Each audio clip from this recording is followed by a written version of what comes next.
Сёння 10 траўня. У гэты дзень у 1958 годзе быў гатовы адзін з самых важных і папулярных беларускіх раманаў «Дзікае паляванне караля Стаха». Прынамсі пра гэта ў сваім лісце Янку Брылю напісаў сам аўтар Владзімір Караткевіч.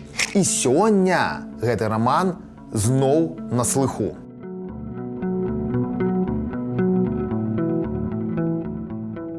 Што праўда, чытачы змаглі пабачыць тэкст раману толькі праз 6 гадоў. У 1964 годзе у часопісе «Маладосць» друкуецца па частках гэты раман. Но, што праўда, за год да таго кароткія ўрыўкі з рамана былі апублікаваныя ў літаратуры і мастацтве, но гэта так, у якасці рэкламы. Упэўнены, што большасць нашых гледачоў чыталі раман і пераказваць яго не мае сэнсу. У цэнтры твора легенда пра паляванне прывідаў.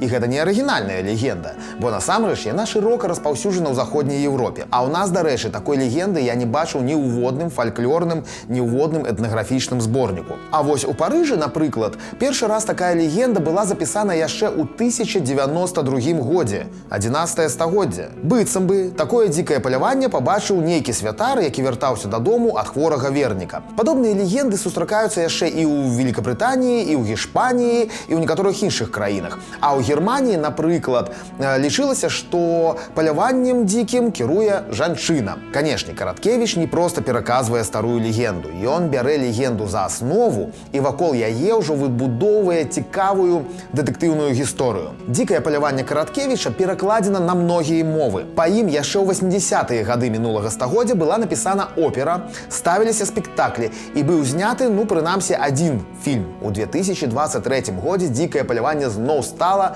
неверагодна актуальным. Беларусфільм адрэстаўраваў стары фільм 1979 года. І сёння яго можна пабачыць у адкрытым доступе як у старым варыянце да рэстаўрацыі, так і ў новым. Але самае крутое, што ў мінулым годзе дзікае паляванне стала сенсацыяй тэатральнага Лондона. У адным з самых папулярных тэатраў англійскай сталіцы, тэатр Барбікан, беларускі вольны тэатр паставіў новую оперу па Караткевічу. Англійская тэатральная крытыка рассыпалася ў кампліментах. Новая пастаноўка прыцягнула да сябе ўвагу многіх селебрыці. І колькасць прэм'ерных спектакляў давялося павялічваць у параўнанні з колькасцю запланаваных. Пры гэтым опера ідзе на беларускай мове, што, канешне, не надта зразумела для англійскага гледача. Дык вось, раман быў скончаны 10 траўня 1958 года, але і праз 65 гадоў твор Караткевіча неверагодна актуальны. І пры гэтым не толькі ў Беларусі.